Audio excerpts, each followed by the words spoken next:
CEPE 4 ivaly afaka herinandro.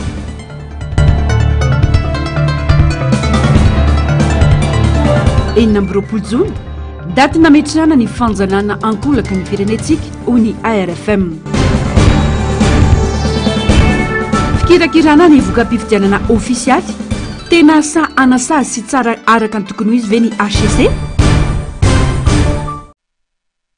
Faltafaraka amin'ny andreto mikilasy tongovavy ato anatin'izao fampahalalam-baovao izao aterina ny araba ary manasanao anaraka ny antsipirim-baovao hatramin'ny farany.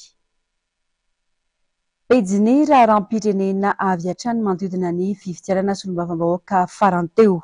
Mila mitazona ny tenome ny fitsarana avy momba ny lalam-panorenana fa itsara araka ny tokony ho izy ary anasazy ireo izay nandika lalàna tamin'ny fifidianana iny ny mpanaraka raharam-pirenena. Tsy hampisy filaminana ara-politika atao amin'ny firenena mihitsy ny mety ho fanodinana ny safidim-bahoaka marina ka antony mahatonga ireo hery-velona samihafa miantso ny HCC itsara araka ny lalàna sy ampanajana ny demokrasia tena izy ho ihan'ny fanazavana. Zava Andriamahefa sy Mathieu Princy. Miandry fatratra ny vokatra ofisialy avy amin'ny fitsarana avy momba ny lalam-panorenana tamin'ny fifidianana solombavambahoaka ny 20 Mela teo ny rehetra. Any amin'ny HCC avokoa ny maso ny mpanarabavao. Samy miantso ity androm-panjakana ity hanao ny asany araka ny lalàna sy ao anatin'ny fananjana tanteraka ny safidim-bahoaka ny mpiantsehatra samihafa. Anjaton'ireo fitoriana sy fitarainana tonga teny amin'ny HCC taoria ny fifidianana iny. Samy nanao izany avokoa na avy amin'ny fanoherana na avy amin'ny fitondrana fa ihany koa ny tsy miankina. Ho an'ny mpanaraka raharam-pirenena sarotra ho ny fanazavana ny inona fa ny avy amin'ny fanoherana no avita angalabato sy hanodina ny safidim-bahoaka. Mety hoe bureau de vote efa ampoligna dia nisy olana daholo sarotra be mino an'izany satria lojistika an'izany anie tsy mora e. Raha tsy olona manana fahefana ianao zany tsy afaka mahavita an'izany ary raha tsy olona manana olona amin'ireo toerany ireny ianao tsy mahavita an'izany. Ny aty amin'ny fanoherana zany dia favoriser aloha amin'izay lafin'izay satria tsy manana sefokotany ireo tsy manana membre du bureau de vote ireo tsy ireo mihitsy no mitsinjara akory ireny carnet insigné ireny dia sarotra ho an'ny avy aty amin'ny fanoherana ianao an'izay. Tsy ireo ihany koa no mikirakira an'ilay matériel de vote ireny ho sarotra zay. Izay ilay teneniko hoe ho sarotra ho an'ny avy aty amin'ny fanoherana raha hoe misy anao marina bureau de vote ohatra hoe 10 na 3 sarotra ho an'ny aty amin'ny fanoherana no ikirakiran'izany fa ny olona manana fahefana no amin'ny ankapobeny tena mahavita an'izay. Manam-potoana tsara ny fitsarana avy momba ny lalam-panorenana handinihana sy kirakirana tsara ireo fitoriana sy fitarainana avy amin'ny mpiantsehatra samihafa ireo. Tsy ilamina ny firenena raha toka tsy ny tena safidim-bahoaka marina no ivoakeo ho ny fanazavana. Hitantsika zao nkatany avondroza mbola tsy vokatra vonjamaiky akory dia fantsangana ny vahoaka iny koa ny tena mba ty finandrahana.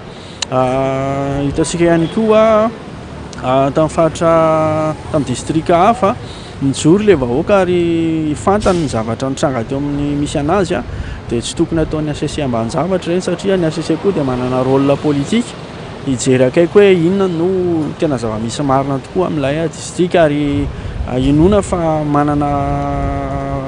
nanana fotoana ny HCC nandinihana sy ametrahana ny valim-pifidianana ofisialy io dia irina fa ny HCC tsy verina amin'ny teny fanteniny hoe itsara araka ny tokony izy hanafaisy anasazy ireo izay rehetra nanao zavatra tsy ara-dalàna tao anatin'iny fifidianana iny. Tsara ny manamarika fa manana 12 andro ny fitsarana avy momba ny lalam-panorenana handinihana ireo vokatra vonjomaika sy fitoriana napetraka ireo mpiantsehatra teny Amboda taoria ny vokatra vonjomaika navoaka ny CENI ny 1 jona lasa teo iny.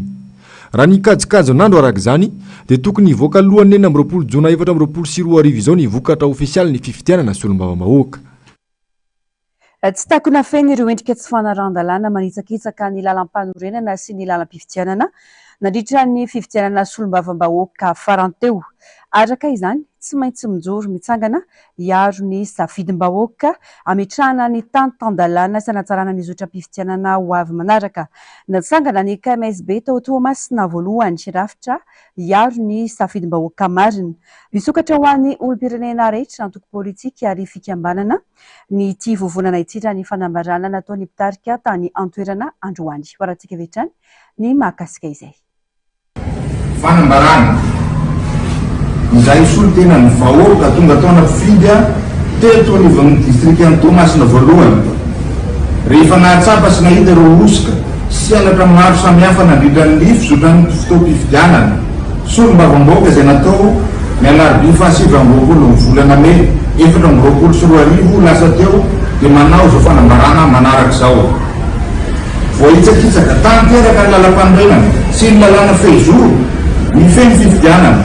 Ohatra amin'izany ny fampiasana an'ireo olom-panjakana nanao fampelezan-kevitra mba ho fanohanana an'ireo kandidam-panjakana, indrindra ny fampiasana an'ireo bilta précoce sy ireo bilta sandoka sy ny sisa hitam-poko sy hitam-pirenena ary ny baribary teny masom-bahoaka ireo rehetrareo ka noho izany dia tsy mendrika antsika vahoaka ny angina amin'izao fanaovana tsindrofa lavo ny vahoaka izao koa manao antsoavo antsika vahoaka ny Toamasina ho sahijoro hany amin'ny firaisan-kinatsika mba hahafahantsika mametraka ny firenentsika ho tany-tany-dalàna sy ny fifampitokisana amin'ireo fifidianana izay mbola ho atao eto amin'ny firenena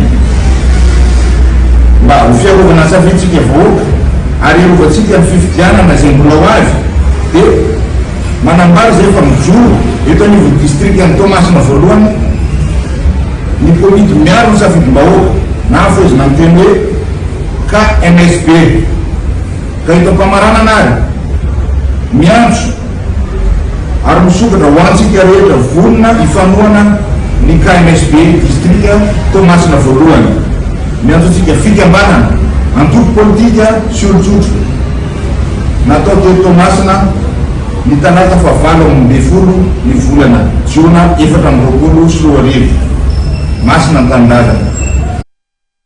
Mahakasika ny raharam-pirenena nanao etsika manokana ho fitakiana ny tena fahaleovantena marina ho an'ny Malagasy, ny fikambana ny antenimera ny Ray aman-dreny ara-drazana sy ny foko Malagasy ny 20 Jona ho avy izao.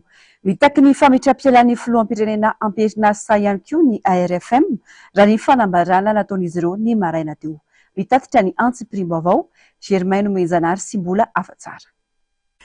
Ampy izay ny fanjanahana ankolaka any Madagasikara, hoy ny antenimera ny Ray aman-dreny ara-drazana sy ny foko. Takiny ity vondrona ity noho izany ny fametrapelan'ny filoham-pirenena Andry Nirina Rajoelina ka tokony irosona ny fametrana ny teteza mita, hoy ihany ny ARFM. Fotoana izao itsanganan'ny Malagasy anangana ny firenena tena ho azy, hoy hatrany izy ireo. Voalohany angatana ny fametrapealana Andriamatoa Andry Nirina Rajoelina tsy ho filoham-pirenena Malagasy intsony. Atsatra amin'ny asany manontolo ny lalam-panorenana ny Repoblika faha-efatra. Ampodiana ny diplomasia frantsay.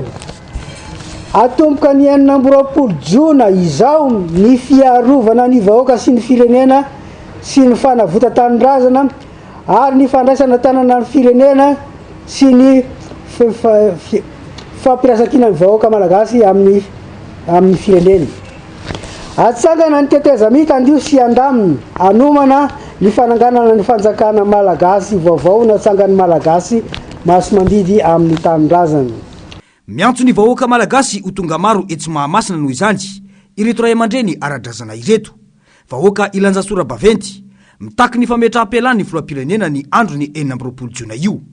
Daty natao anehoany Malagasy ny fitakiana ny fahaleovantena marina io daty io, raha ny fanazavana hatrany. Koa mananga ny fiorotan'ny Malagasy ho tonga marobe eny Mahamasina ny 20 Jona. Fotoana hanavotana sy arovana ny Madagasikara amin'ny fandrom-panjanahana framasonika. Tsy anaiky lembenana intsony, mbola moro maraina hatao sorona amin'ny rediredy sy ny fitiavatena politika intsony ny firenena. Tsy ankalaza ho fety ny faleva itony ny 20 Jona intsony isika. Ifanetana samy tonga maro eny Mahamasina ny vahoaka Malagasy aneo firaisan-kina amin'ny fiarovana amin'ny tanindrazana. Tsy hiditra ao amin'ny kianjan'ny Baria fa manodidina manembotra ny sisin-dalana. Tsy manelingelina ny fifamoivoizana no tsy misakana ny te hiditra natrika ny lanonana. Samia mifanetana fa amin'ny fotoana io no aseho ny tena herim-bahoaka leon'ny tsirariny. Samy mitondra bavety manodidina any Mahamasina maneho ny fitakiana ny fialan'ny filoha sy ny fitakiana sindikaly narary atsika hatrizay. Tsy fanjakana no misy eto ankehitriny fa gouvernoura noho izany manana andraikitra sy zo tanteraka ny vahoaka malagasy itaky ny filohatena mendrika azy. Azo atao ny manonga-panjakana rehefa reto zavatra ireto no mitoetra. Voalohany, manaja sy tia firenena ny mpitondra ny filoha zany.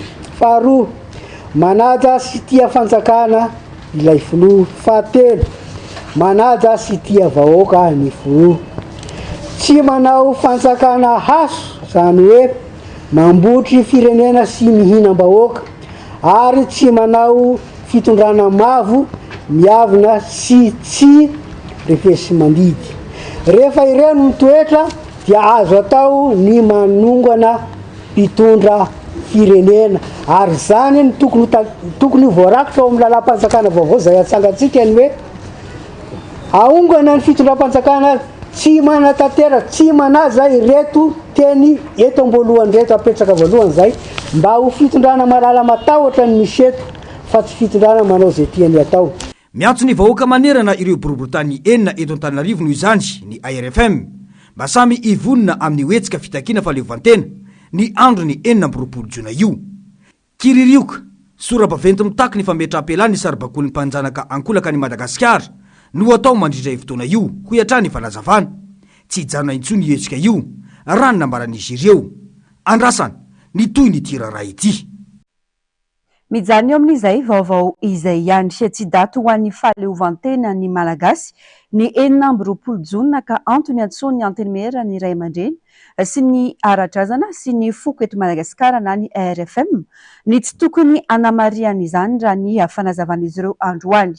Tsy maintsy apetraka amin'io daty kosa nefa ny fitakiana ny fahaleovantena marina ho an'ny Madagasikara sy ny Malagasy. Misy rafitra napetraka teto amintsika mba hahafahan'ny sasany feny firenetsika ho ny fanazavana izy ireo fanadihadiana. Tsy daty natao homariny Malagasy velively ny 24 Jona fa daty mifono zavatra ambadika ho an'ny Madagasikara. Misy tantarany ny fametrahana ity daty ity indrindra fa ho an'ny Madagasikara izay tany manan-karena raha ny fanazavana nataony teo anivony ARFM izay nilaza fa fametrahana ilay antsoina hoe tunique noire izay ahafahana mifeny firenetsika mba tsy ahafahany vahoaka malagasy aneho tena fitiavatany razana sy ny safidiny malalaka eto amin'ny taniny. Tsy tongatonga ho azy fa na hatramin'ny tafika aza dia feheziny io tunique noire io na dia samy amin'ny maroboninahitra misy aza ireo tafika ho iatrany fanazavana.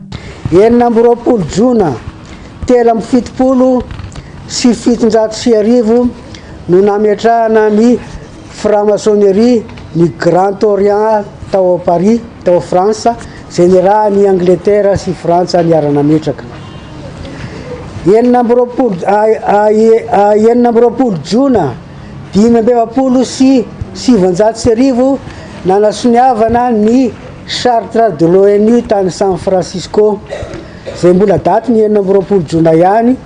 Dia io daty io dia ny franc-maçonnerie frantsay no nanolotra azy ary nekeny ny firenena 50 tamin'izany fotoana zany ho andro ny ONU satria tsy ndrisy nafantatra ny tao ambadika. 24 Jona 1700 nametrahana ny franc-maçonnerie malgasy teto Madagasikara sy nametrahana ny tunique rouge tunique noire iaro azy. Iza moa le tunique noire? Tsy mampaninona manambarana zany satria na ny foloarin-dara tsy mahafantatra. Ny gendarmerie no atao hoe tunique noire. Ny tany Europa dia tunique rouge, ny tany Angleterre sy ny tany Frantsa fa ny teto amintsika tunique noire. Tamin'ny fotoana io no nametrahana zany rafitra zany. Tsisy tsy malala fa ny franc-maçonnerie dia vondrona anankiray miafina zay natao angeja an'izao tontolo zao amin'ny alalan'ny fitaovam-piadiana sy ny vola aman-karena. Amin'ny basy zany sy amin'ny vola. Inona zavatra misy eto Madagasikara? Foretina amin'ny alalan'ny vola sy ny basy ny malagasy mba ahafahana manjakazaka amin'ny tanin-drazana. Io rafitra io no tseken'ny Ray aman-dreny ankehitriny ka ampahafantarana ny vahoaka malagasy hoe tsy fety ny fahaleovantena antsika ny 24 Jona 1700 fa fety daty franc-maçonnika io. Fa ny saim-pirenena, ny mena, ny fotsy, mena, maitso fotsiny no naverina ofaofa mba ahafahana mampandradrisa ny vahoaka malagasy tsy hitaky intsony ny fahaleovantena kanefa tsy fahaleovantena antsika no mena tamin'izany fotoana zany. anjarantsika zany mieritreritra na ankalazan'io fa enina amby roapolo jona io amin'ity volana ity ka leo tsika miandro ny fitsangana fanjakana malagasy zay tsika vavaka ilaza hoe ity no andro fahaleovan-tena ny firenena malagasy.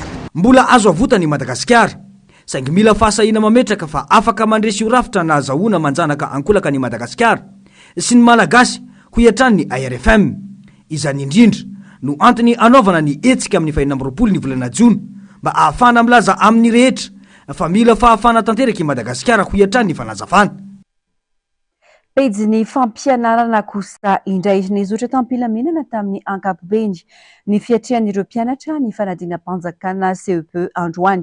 Ivoaka afaka herinandro ny valim-panadinana raha nambarany tompon'andraikitra. Ny zavandria maefa Mathieu Princy.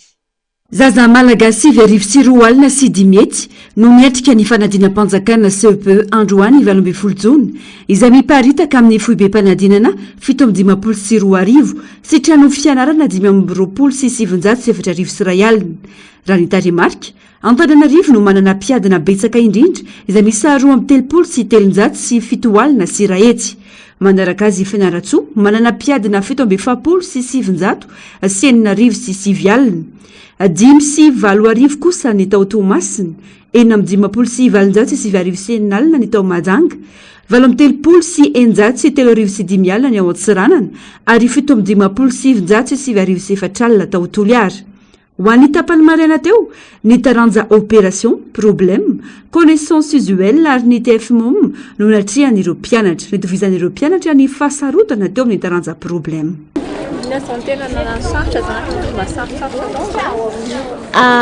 Problème le tamin'ny voalohany iny ohatry nisy tsy nety kely le izy. Tsy amin'ny zavatra natao tany am-pianarana ihany ve sa nanahoana fahitandry azy? Ohatry tsy mitovy le izy fa ohatry mitovitovy ihany izy fa tsy tena mitovy be. Tsy natahotra mihitsy fa efa nanantena be hoe anao amin'izay fa efa mazoto be anao an'ilay izy.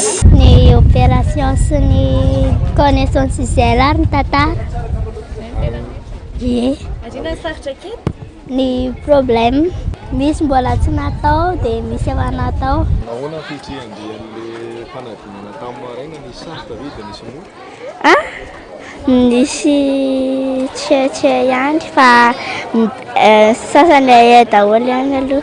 Inona zao le matira misy tsy nahaiky?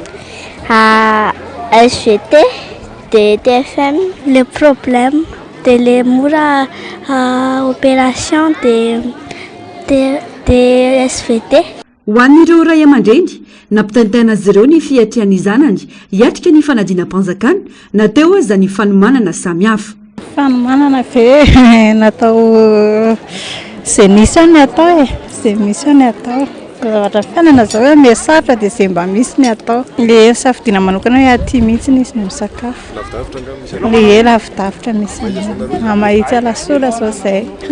Somary natataotra ihany izy tamin'ny maraina fa mena korazy izy korazy fa tsy manino izany io. Ka miaraka amin'ilay zazako. Ie.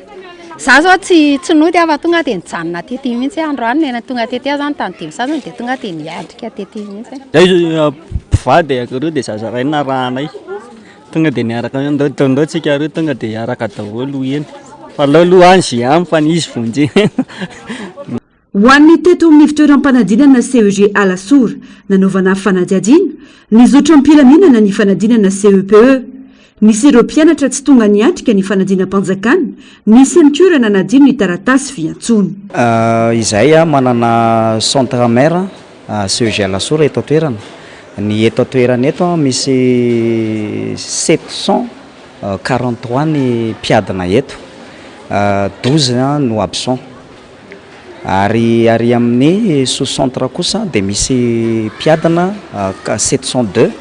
Absent 12 tao anatin'izay. Ny nanadiny convocation aloha nisy fa izay moa zany tsy maintsy mampandray anjaran'ilay mpianatra foana navelanitra tany anaty salle de classe ireo mpianatra tsy nitondra convocation anankiroa izy zareo fa ny tanana kosa le ray aman-dreny anatitra anazy aty amin'ny androany ariva le zaza moa inscrit ara-dalàna tsara dia tsy maintsy nampidirina tao anaty efitrano fanadinana zany. Mpiadina 7 manana fahasembanana no niatrika ny fanadina-mpanjakana CEPE tamin'ity taom-pianarana 13/4/2024 ity. 17 taona ny zokiny indrindra nalala fanadinana CEPE, 5 taona kosa ny zandriny indrindra izay samy eto Antananarivo avokoa. Rapitsion dia anomboka ny fitsarana ireo taratasy-panadinana ho ny tompon'andraikitra ary vinavinaina ho afaka izinandro dia ivoaka ny valim-panadinana manerana nosy. Ho fanampiana sy anamaevanana ny fahasahiranana ireo ray aman-dren'ny mpianatra, ny zara sakafo atoandro ho an'ireo mpianatra nanala fanadinam-panjakana CEPE teny amin'ny CEG Alasora ny komina Alasora no tariny bentanana Jimmy Randriantsoa. Mifanindry andalana amin'izany ihany koa ny fanomezana kory maimaimpoana ho an'ireo mpianatra hiatrika ny fanadinam-panjakana BEPC sy baccalauréat. Teny antoerana nanangona ny vaovao ny Zavandriamahefa sy Mathieu Princy. Toy ny fanao isan-taona, nisy ny fizarana sakafo atoandro mamaimpoana ataon'ny komina Alasora ho an'ireo mpanala fanadinam-panjakana CEPE. Mpiadana 700 niaraka tamin'ireo mpandrara sy mpikarakara fanadinana teto amin'ny CEG Alasora no nisitraka izany. Tanjona ny anampiana ireo ray aman-dreny manoloana ny fahasahiranana fa indrindra ho an'ireo lavitra toeram-ponenana satria amidadasika loatra ny komina Alasora ho ny fanazavana. Izy ity moa zany efa etsika fanao ny komina Alasora izay ny mpanolo-tsaina no manapaka azy ao anatin'ny fivoriana rehefa misy ny fanapahana ny teti-bolan'ny komina dia manatanteraka zany izahay reto ato amin'ny komina Alasora. Efa taona amin'ity no etsika ara-tsosialy zany izay fanaon'ny komina ho famahanana ireo ankizy izay manala ny fanadinana CPE. Ny antony voalohany indrindra aloha zany itsinjovana ireo ray aman-dreny satria ny komina Alasora dia midadasika nefa aty daholo ireo mpianatra ireo no manala ny fanadinana dia tena manahirana ary mandany fotoana ny fanomanana ny sakafo ny mpianatra dia raisin'ny komina tanana zany izay sakafo atoandro izay. Faharoa manarakarak'izay ihany koa dia eo ny amin'ny resaka hoe fampitoviana zany ny rehetrarehetra ato anatin'ny fanalana fanadinana mba mitovy ny sakafo hohanina mba tsisy mifampamenatra satria mbola hiatrika ny fanadinana ireo kilongo ireo ny ariva dia anisany tena manampy be dia be zany ny fanaterana sakafo aty sy ny hoe fiarahana amin'ny sakafo amin'ireo namana izay piray klasy zany ao anatin'iny salle iny. Valitapitrisa ariary ny teti-bolana tokany komina nanaovana ity etsika fanampina ny ankizy mpanala fanadinana CPE ity. Volan'ny komina madidio ary notapahana tao anatin'ny fivoriany ny mpanolo-tsaina. Ankoatr'izay, tsy latsa-danja amin'izany ihany koa ny fanomezana kory mamaimpoana ho an'ireo mpiadana nanala fanadinam-panjakana BEPC sy baccalauréat izay efa nanomboka tamin'ny volana maritsa lasa teo ary farana amin'ity volana jona ity. Ny anton'izay zany dia ny fampiakarana aloha zany ny niveau an'ireo ankizy ireo sy ho fampitomboana ihany koa ny vokam-panadinana eto amin'ny komina Alasora dia efa misy amanjaton'ireo ankizy ireo no miatrika ny koro isaky ny sabotsy izay atao amin'ny CEG Alasora dia tahaka izany ihany koa ny fanadinana baccalauréat zany efa miatrika ny koro izy ireo isaky ny asabotsy ihany koa amin'ny lycée Alasora dia izy io moa zany tena hoe faniriny ny ray aman-dreny sy ireo mpianatra ny mpampianatra ary ireo fiarahamonim-pirenena eto amin'ny komina Alasora izay no antony nanapahan'ny mpanolon-tsaina ny hevitra zany hoe tokony hotohizana ary tokony atao fomba fanao eto amin'ny komina Alasora ny fanomezana koro ho an'ireo ankizy izay miatrika ny fanadinana BEPC sy ny fanadinana baccalauréat ireo. Misy akony goavana amin'ny tahan'ny valim-panadinana eto amin'ny komina Alasora ny fanampiana sy ny fanomezana tantsoroka ny mpianatra tahaka izany ho ny ben'ny tanàna ka izany no antony anohizana foana ny fanampiana azy ireny isan-taona. Amin'ny taona ho avy, tanjon'ny komina ihany koa ny sitrahan'ny mpiadana nanala fanadinam-panjakana CPE izay kory mamaimpoana izay. Izay ny teny Alasora fankizy misy 520 no tsy tonga niatrika ny fanadinam-panjakana CEPE ho an'ny zapa mipitatafika tamin'ity androany ity. Raha ny fanazavana nataon'ny zapa tao antoerana dia rahampitso ihany dia anomboka ny fitsarana ny fanadinana izay natao androany iny. Efa misy ihany koa ny toromarika ny amin'ny hanafanganana ny famoahana ny valim-panadinana. Tonga nanolo-tanan'ireo ray aman-dreny mananjanaka niatrika ity fanadinam-panjakana ity moa no teo anivon'ny komina. Germaine Omenjanary, mbola afa-tsara. 7 sy arivo no isan'ireo ankizy voasoratra anarana hiatrika ny fanadinam-panjakana CEPE ao amin'ny zapy ampitatafika. Tsy tonga niatrika ny fanadinana ny 20 tamin'izy ireo raha ny Antotanisa Voray. Nisy tamin'ireo mpiadina niatrika ny fanadinana teto amin'ny zapy ampitatafika no avy amin'ireo sekoly sasany etsy Anosizato raha ny fanazavana azo atrany. Nizotra tamin'ny mpilaminana ny fiatrian'ny ankizy ity fanadinam-panjakana ity raha ny fanazavana. Sekoly miisa 4 no ifindronan'ireo ankizy ireo ho an'ny zapy ampitatafika. Zany hoe sekoly eto amin'ny commune ampitatafika avokoa izay 4 izay fa misy avetsy amin'ny école privée ao Ambomamamory misy mpianatra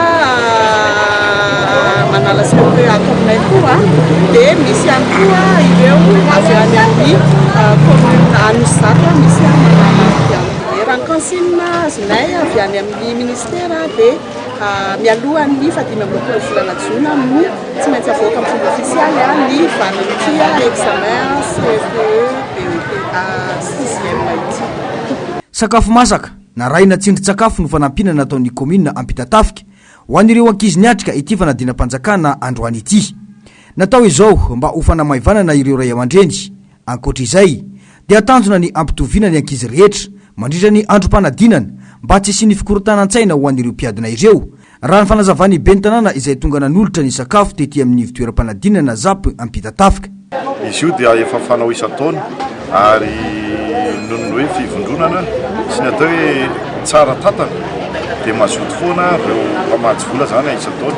Ary raha mbola misy ny fanadinana CEPE mbola mitohy dia isa-taona zany dia mahazo manantena izay mpanala fanadinana fa hisy foana izao fizarana famezana sakafo araka ny tenin'ny chef zapy teo hoe misy ny atao hoe tsy fiangarana fa fitoviana ho an'ny ankizy rehetrarehetra satria iarahantsika mahalala moa ny fahasaranan'ny ray aman-dreny ankehitriny dia misy zany endrika anankiray iombona ny ankizy rehetrarehetra 500 isa ireo sakafony zaraina teto tafiditra ao anatin'izany na ny surveillant na ny mpampianatra izay tao anatin'ny salle rehetra tsisy nanavahany commune ary nahazo avokoa izy ireo. Ny tetibediny amin'ny ankapobeny dia eo amin'ny 8 millions d'ariary eo amin'ny ankapobeny satria tsy nisy tombony nalaina ny service traiteur ny commune ihany no manao azy zany hoe tena tsisy profit zany mba izy fa tena hoe asa soa no natao androany. Raha ny fanazavana dia rahampitso amin'ny valora maraina no anomboka ny fitsarana ireo fanadinana izay nataon'ireo ankizy. Efa misy ny drafitra avy amin'ny ministera amin'ny fanatanterana ny asa mba tsy hahatara ny famoahana ny valom-panadinana ho iatrany ny lehibe ny zapy eto Ampitatafika izay naneho fisaorana manokana ny ben'ny tanàna izay nanao izao etsika izao. Vaovao ny tranga-piarahamonina kosa indray trozona manodidina ny 7 metatra sahabo 2 taona no hita faty teo amin'ny morontsiraka Kimongy komina Bemanonga distrika ny Morondava io maraina io tokony ho tamin'ny 3 ora tanoany mpanjono andeha hiandrika maraina no nampandreny Sefokotany ka izy avy eo no nampilaza ny tompony andraikitry ny jono efa nitsana ny hoditra ity trozona ity ary efa namoaka fofona raha ny vaovao hatrany. Lidina teny antoerana moa ireo teknisianina na nisy fanafody sy hafanimponina nikitika izany ary efa mandeha ihany koa ny fombafomba rehetra ahafahana mandevina ity trozona maty ity.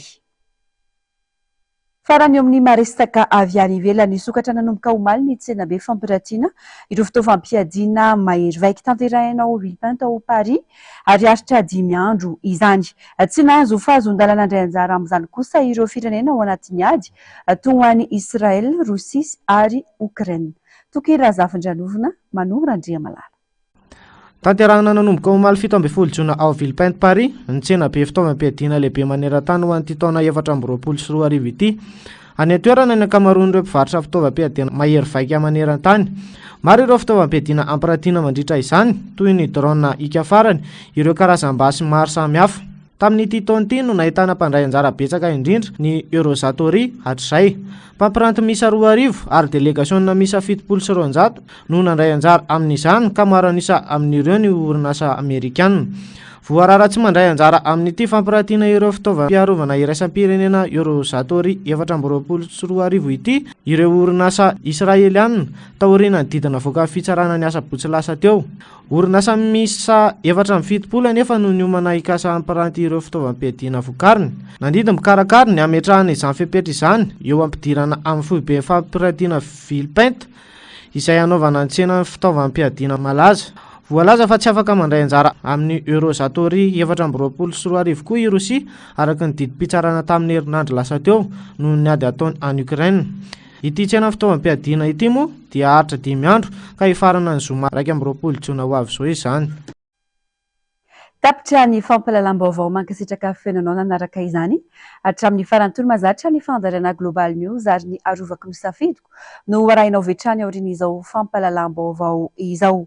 Le gendarme Saint-Tropez izay kosa no lohateny horonan-tsary ho arahina eto amin'ny fahitalavitry ny NBS anio alina. Ny tenako tompoko lasy tongovavy mametraka ny veloma mandrapitafa ho amin'ny manaraka indray. Veloma tompoko.